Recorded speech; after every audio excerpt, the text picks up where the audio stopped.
जम्मू काश्मीर रे पुणी थरे आतंकवादी माने सुरक्षा बाहिनी को टार्गेट करछंती।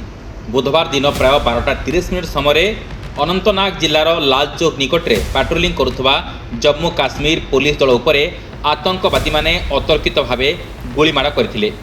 ए आक्रमण में जड़े पुलिस कर्मचारी गुरुतर भावे आहत होई परे चिकित्साधीन अवस्था शहीद होइछंती। ए घटना पर समग्र अंचल में उत्तेजना सृष्टि होइछि। सूचना अनुसार पुलिस टीम नियमित पेट्रोलिंग करुवा बेले आतंकवादी माने हठात गोली वर्षा आरंभ करथिले। गुलीमाड़ जड़े पुलिस कर्मचारी गुरुतर भावे आहत होइथिले। तांको तुरंत निकटस्थ हॉस्पिटल को निया जायथिला। डाक्तर मानकर समस्त प्रयास सत्वे तांको जीवन बंचाई पार जाय नथिला एवं से शहीद होइथिले।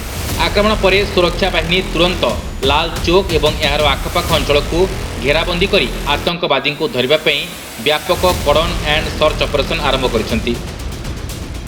अतिरिक्त पुलिस और सुरक्षा बाहिनी मुतयन करा बेले संदिग्ध अंचलगुड़िक कड़ा तलाशी अभियान चली।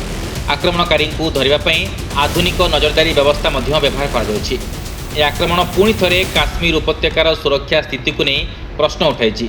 निकट अतीत में सुरक्षा बाहिनी आतंकवाद विरोधी अभियान जोरदार होता सत्वे आतंकवादी माने सुरक्षाकर्मी को टार्गेट करी आक्रमण करुवा घटना चिंता बढ़ाई। घटनार तदंत जारी रहता बेले आक्रमण पछरे थिबा आतंकी संगठन एवं षड्यंत्र खोज चली। सुरक्षा एजेंसी माने समस्ते संभाव्य दिगरु तदंत करुवा बेले आक्रमणकारी को धरिबा पई अभियान जारी रही। Bureau report news alert 24x7।